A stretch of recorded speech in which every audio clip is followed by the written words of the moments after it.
Assalamualaikum warahmatullahi wabarakatuh. Halo teman-teman semua, perkenalkan nama saya Muhammad Akmal dengan NIM 202475700072. Saya adalah mahasiswa PPG calon guru tahun 2024 Universitas Indraprasta PGRI.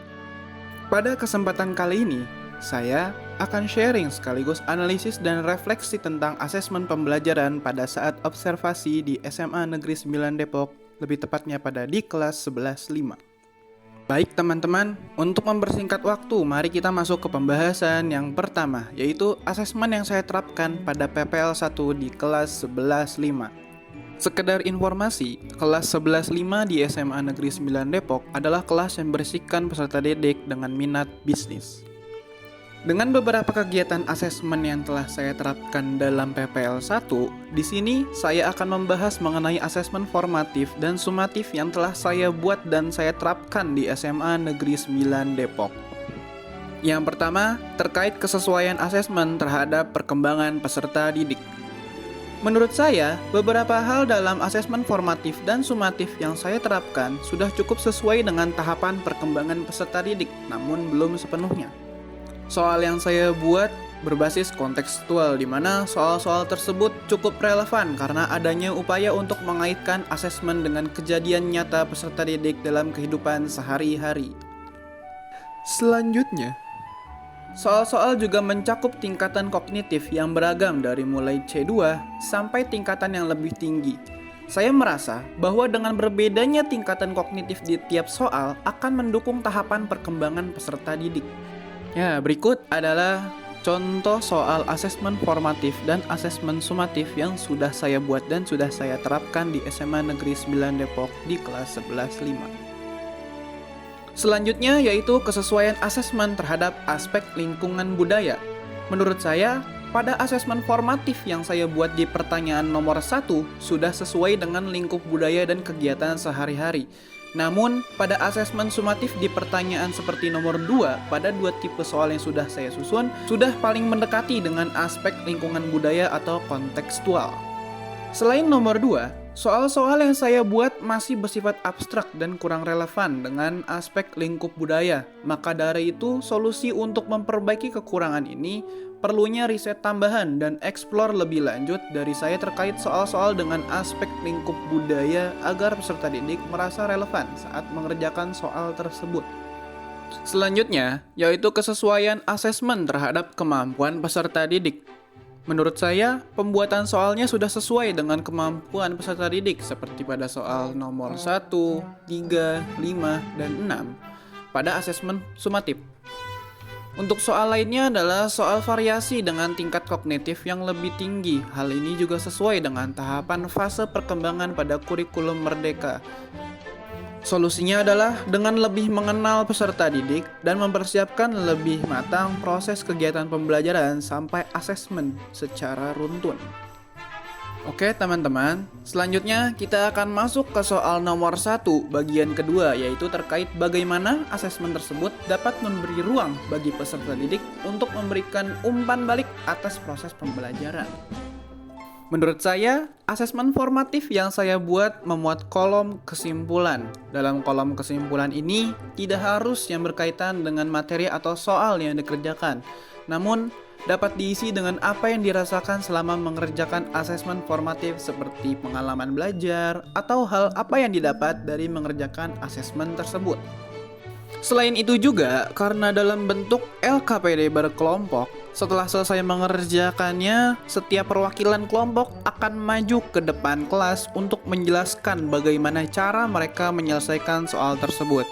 Terlihat bahwa kelompok lain ikut andil dalam proses umpan balik jika ada jawaban temannya yang kurang tepat. Lalu, saya sebagai guru juga memberikan masukan dan tambahan di setiap penjelasan yang diberikan oleh peserta didik. Untuk asesmen sumatif, peserta didik dapat introspeksi kesalahannya dan memperbaiki kesalahan tersebut lewat hasil yang dibagikan setelah melewati pemeriksaan yang saya lakukan. Hal ini dilakukan agar mereka saat menjalani penilaian akhir semester dapat meminimalisir kesalahan saat ulangan harian. Selanjutnya, beralih ke soal nomor 2 pada poin A. Apakah kebutuhan peserta didik akan lingkungan belajar yang aman dan nyaman sudah terpenuhi ketika berlangsungnya proses pembelajaran di dalam kelas? Di SMA 9 Depok menurut saya sudah, karena terdapat 4 aspek yang sudah terpenuhi. Yang pertama adalah lingkungan fisik. Di SMA Negeri 9 Depok, pada kelas 11.5 sudah tersedia sarana dan prasarananya. Ruangan kelas 11.5 terlihat bersih, kursi dan meja yang tersusun dengan rapi, sehingga peserta didik memiliki ruang gerak yang cukup. Memiliki banyak hiasan dan hasil-hasil karya peserta didik yang dipajang di dinding kelas. Serta ruang kelas yang tidak panas karena difasilitasi dengan air conditioner. Selain itu, pencahayaan serta ventilasi yang cukup juga memadai. Pada ruang kelas 11.5 juga dilengkapi fasilitas pembelajaran seperti papan tulis, proyektor, dalam kondisi yang layak pakai, dan alat pembelajaran yang sudah tersedia. Yang kedua adalah lingkungan psikologis. Pada saat proses pembelajaran, guru memulai pembelajaran dengan menanyakan kabar kepada peserta didik, membaca doa, mengecek kehadiran peserta didik, membuat kesepakatan kelas, melakukan ice breaking, dan apersepsi. Guru juga mendampingi peserta didik jika kurang memahami materi yang diajarkan guru, sehingga kebutuhan peserta didik akan pembelajaran dapat terpenuhi. Peserta didik juga tidak sungkan untuk bertanya terkait hal yang di dalam pelajaran maupun di luar pembelajaran. Namun, terdapat beberapa peserta didik yang perlu diberi penguatan rasa percaya diri untuk aktif tanya jawab di kelas. Saya juga seringkali memberikan apresiasi terhadap mereka yang sudah berani bertanya maupun menjawab di dalam kelas. Hal ini menunjukkan suasana kelas yang kondusif, yang di dalamnya terkesan interaktif. Yang ketiga adalah sosial dan emosional. Sebagian peserta didik menunjukkan saling menghormati antar sesama, namun terdapat beberapa peserta didik yang kurang diterima di dalam kelompok karena satu dan dua hal lainnya.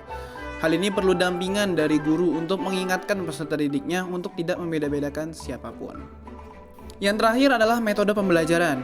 Guru menggunakan beberapa metode pembelajaran agar peserta didiknya tidak merasa monoton selama proses pembelajaran. Dapat menggunakan media digital secara kooperatif maupun secara gamifikasi. Selanjutnya adalah bagaimana cara guru menciptakan lingkungan belajar yang aman dan nyaman ketika proses pembelajaran berlangsung serta membentuk karakter disiplin positif. Yang pertama, guru perlu memberikan pembiasaan positif seperti datang tepat waktu, membuang sampah pada tempatnya. Hal ini dapat memberikan contoh teladan bagi peserta didik agar menghargai waktu dan kebersihan lingkungan. Selanjutnya, guru perlu mencontohkan sikap saling menghormati, menghargai, dan memberikan apresiasi agar peserta didik dapat merasa dihargai dan diterima. Guru perlu mencontohkan sikap tidak membeda-bedakan dalam hal bersosialisasi. Hal ini sangat penting mengingat dampak bullying yang terjadi di kalangan anak sekolah. Selanjutnya adalah komunikasi yang efektif. Maksudnya, guru perlu mengembangkan komunikasi antara orang tua, sesama guru, tokoh masyarakat, maupun peserta didik itu sendiri. Lalu yang terakhir adalah memberikan disiplin dan memberikan solusi, bukan hukuman. Baik teman-teman, itu saja yang bisa saya sampaikan dalam hasil analisis dan refleksi tentang asesmen pembelajaran yang saya lakukan pada saat PPL 1. Semoga video ini dapat memberikan manfaat kepada calon guru semua. Kurang lebihnya mohon maaf. Terima kasih. Jangan lupa diklik tombol like, comment, share, and subscribe-nya biar gak ketinggalan video-video lainnya. See you. Wassalamualaikum warahmatullahi wabarakatuh.